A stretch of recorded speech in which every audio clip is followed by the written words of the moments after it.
মেয়েদের জীবনটাই কেমন অদ্ভুত একটা জিনিস। যতই শরীর খারাপ হোক আর যাই হোক না কেন, রান্না করতেই হবে আর বাসার সবাইকে খাওয়াতে হবে, কারণ নিজেও তো খাইতে হবে, তাই না? আসসালামু আলাইকুম, সবাই কেমন আছেন? আশা করছি ভালো আছেন। আমি আলহামদুলিল্লাহ ভালো আছি। আমি জান্নাতুল কুষ্টা থেকে নতুন একটা ব্লগ ভিডিও নিয়ে চলে আসলাম। বেশ কিছুদিন পরে রান্নার ভিডিও নিয়ে চলে আসছি। আর আজকে সকালবেলা রান্না করা শুরু করছি তো না, দুপুরবেলা কিন্তু আজকে মাছের ডিম রান্না করা হবে।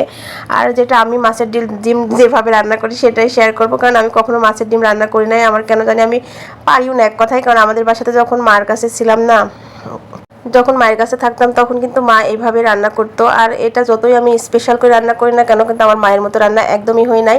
কারণ কেন জানি আমার মায়ের রান্নাটা আমার কাছে অনেক বেশি ভালো লাগে। শুধু আমার না, প্রতিটা মায়ের রান্নাই কিন্তু সবার কাছে বেস্ট। আর আমার কাছে মনে হয় প্রতিটা মা যেমনই রান্না করুক না কেন, বাচ্চাদের কাছে অনেক বেশি পছন্দ করে। যেমন একটা সময় আমি আমার মার রান্না অনেক বেশি পছন্দ করতাম, আর এখন আমার ছেলে আমার রান্না অনেক বেশি পছন্দ করে। আসলে মা তো মা যদি পাগলও হয় তারপরও কিন্তু মা, তাই না? মা শব্দটাই অনেক মধুর একটা সম্পর্ক।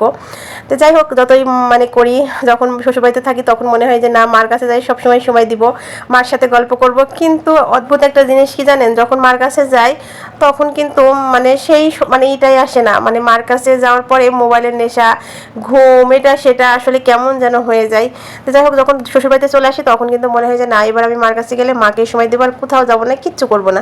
তো বারবার উল্টা হয়ে যায়, কেন হয় জানি না। কারণ আমার মতো কি সবারই একই অবস্থা হয় নাকি শুধু আমারই হয় একটু বলেন তো? আমি অনেক ভাবিদের কাছ থেকে শুনছি তারা নাকি গেলে মার সাথে রান্না করে, কাজ কাম করে, কিন্তু আমি না, আমার মায়ের বাসাতে গেলে কোনো কিছুই করি না। যখন মা খুব অসুস্থ থাকে তখন একটু কাজ করা হয়।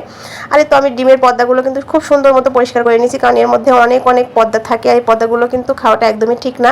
আর এখানে কিন্তু আমি একদম গোশের যতগুলো মশলা লাগবে সব কিছু দিয়ে দেবো। একটু জিরে বাটা, আদা বাটা, রসুন বাটা, পেঁয়াজ কুচি, পেঁয়াজ বাটা, কাঁচামরিচ, তারপরে হলুদ, রসুন, সব কিছু যা কিছু লাগবে সবই। তারপরে আম্মা আবার বললে একটু গরম মশলার ইলাচ দারচিনি দিতে, সেটাও দিয়ে দিলাম। দেওয়ার পরে কিন্তু এখন অফুরন্ত নাড়ানাড়ি করতে হবে, কারণ এই নাড়তে নাড়তেই একটা সময় দেখবেন আপনার মাছের ডিমটা অনেক মজা করে রান্নাটা হয়ে যাবে। আর এখানে আমার ঝালের পরিমাণটা খুব কম মনে হচ্ছিল, তারপরে কিন্তু আমি একটু শুকনো মরিচের গুঁড়া দিয়ে দিলাম, কারণ এইসব খাবার একটু ঝাল হলে মুখে রুচি আসে ভালো।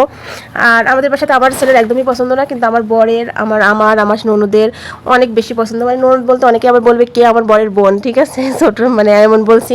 তো যাই হোক, এই ডিম ভাজিটা কিন্তু অনেক বেশি মজা হয়। এই ডিমটাও কিন্তু আমাদের গিফটের ডিম, নিচ থেকে আমার ননদাই দিয়ে গেছে, সেটাই আজকে রান্না করছি। আর মাছের ডিমটা কোথায় বিক্রি করে আমি জানি না, এটা কি মাছের ডিম সেটাও জানি না। তো যাই হোক, আমি এভাবে গল্প করতে করতেই কিন্তু রান্না করি। আর আশেপাশে অনেক রকম গল্প হচ্ছে, সেগুলো তো আর শেয়ার করতে পারবো না আপনাদের সাথে, কারণ আমার এরকম গল্প করতে ভালো লাগে আপনাদের সাথে, তাই আমি রেগুলার আপনাদের সাথে গল্প করার চেষ্টা করি।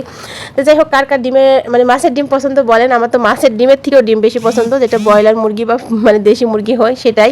তো যাই হোক, ভিডিওটা এই পর্যন্ত। সবাই ভালো থাকবেন, সুস্থ থাকবেন, আবার নতুন একটা ভিডিও নিয়ে চলে আসবো।